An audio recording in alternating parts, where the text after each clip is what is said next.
ओम शांति। जैसे कि पिछली क्लास बनी थी, तो वो जो क्लास थी वो विनाश के ऊपर थी। और फिर जैसे मैंने बोला कि इसका दूसरा भाग सतयुग, तो अपन सतयुग का थोड़ा सा मनन करेंगे, जिसको बाबा ने कहा मनन करने से शक्ति बढ़ती है।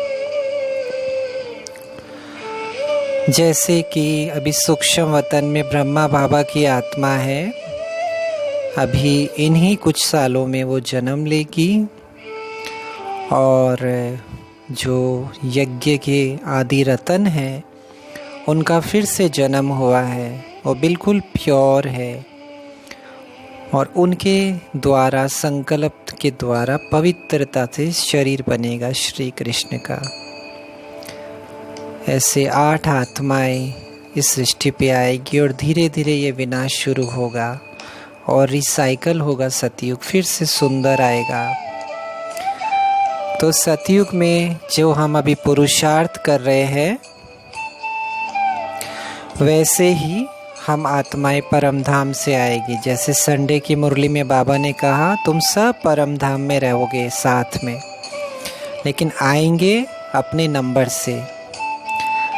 तो सतयुग में हमारा जो शरीर बनेगा,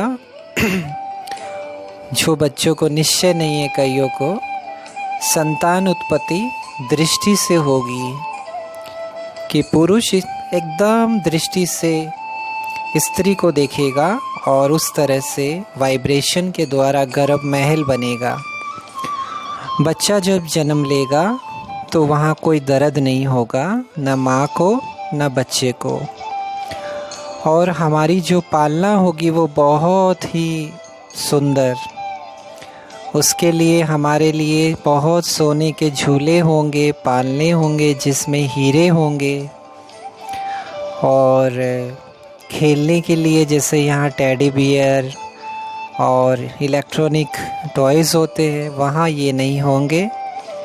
वहाँ सुंदर बर्ड्स होंगे, तितलियाँ होगी, सुंदर सुंदर खरगोश होंगे, जो आज भी मधुबन में आप देखते हो।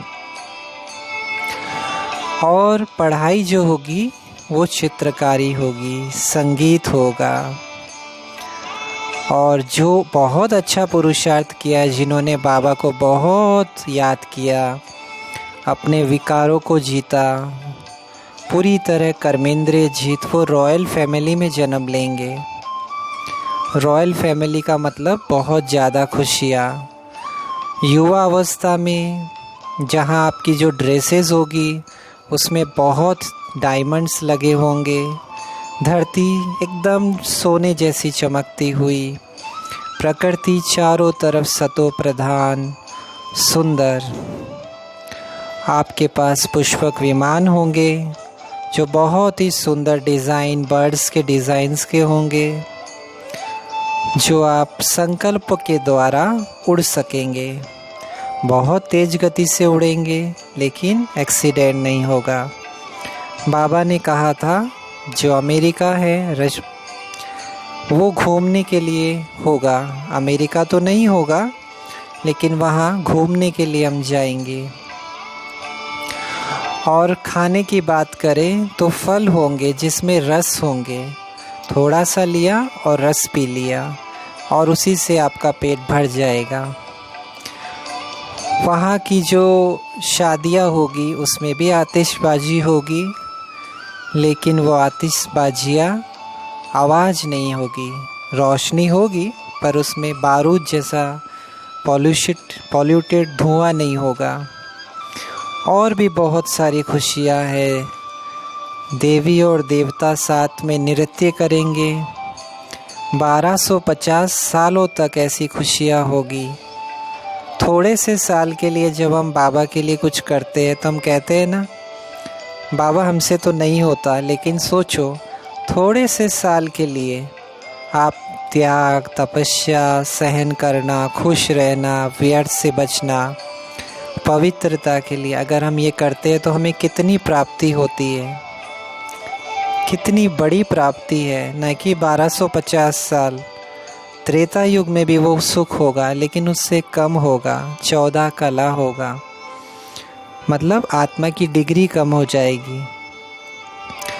उसके बाद आप देखिए कि आपके लिए जो पूरी दिनचर्या है आपको न तो पैसे की कमी होगी, न आपको कोई डर होगा, आपके पास बहुत सुख होगा, बहुत आपके पास में धन होगा।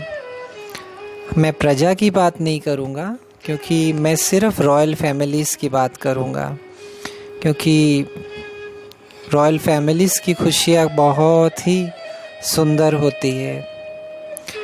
और बाबा ने कहा था कि वहाँ के जो महल होंगे उसमें ऐसे हीरे होंगे जो 7 कलर मतलब 7 रेज कलर निकालेंगे, क्योंकि यहाँ इलेक्ट्रिसिटी से आपका घर में लाइट होती है और वहाँ पे बहुत ही सुंदर हीरे चमकेंगे। नहाने के लिए जो पानी होगा उसमें भी बहुत सुंदर खुशबू होगी, बहुत क्रिस्टल साफ पानी होगा। महल होंगे मीठी नदी के पास, इमर्ज करे, बहुत बड़ा आपका महल है, मन की आंखों से देखे।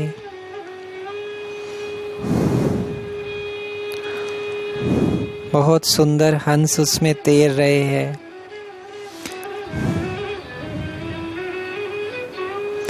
और जब आप सुबह उठेंगे तो उठने का समय अमृत वेला ही होगा, लेकिन बहुत खुशी वाला होगा।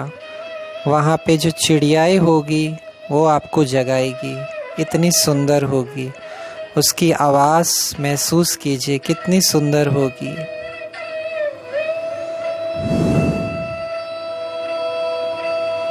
और शरीर कितना सुंदर होगा, ड्रेसेस कितनी सुंदर होगी, प्रकृति कितनी सुंदर होगी। लेकिन क्या बाबा रहेगा? वो गाना है ना याद, कहाँ मिलेगा बाबा ऐसा, सतयुग में तेरा प्यार। तो इसी समय पुरुषोत्तम संगम का ये थोड़ा समय है जहाँ आपको पता है कि मेरे माता पिता कौन है। तो अगर हम स्वदर्शन चक्र घुमाते हैं गहराई से आधा घंटा बैठ के, तो आपकी आत्मा में वो इमर्ज होगा जो मर्ज हो चुका है। मर्ज मतलब जो दब चुका है, इमर्ज मतलब जो निकल रहा है, याद आ रहा है। तो स्वदर्शन चक्र जब हम दिन में घुमाएंगे अच्छे से, जब भी सुबह आपको लगे, तो कभी कभी मन करे वो चीज़ बार बार क्या घुमानी, लेकिन आप रोटी भी तो रोज़ खाते हैं, हवा भी तो रोज़, पानी भी पीते हैं, तो फिर स्वदर्शन चक्र घुमाने में क्यों प्रॉब्लम?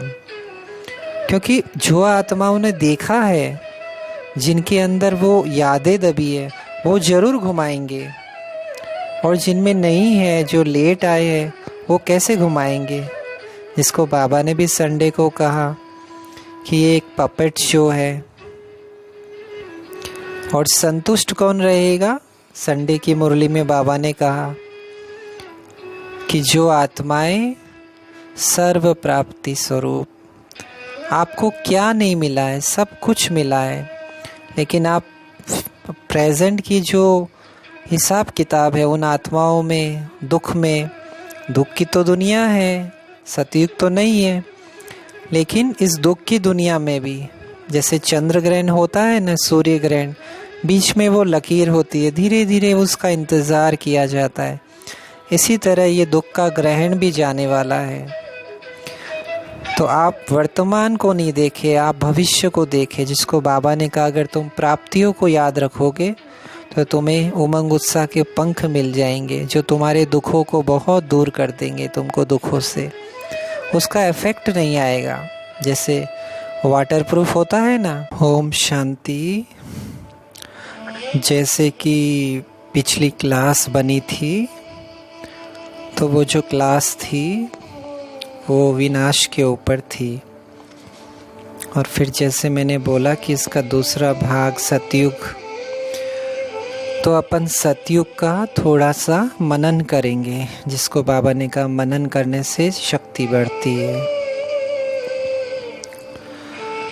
जैसे कि अभी सूक्ष्म वतन में ब्रह्मा बाबा की आत्मा है, अभी इन्हीं कुछ सालों में वो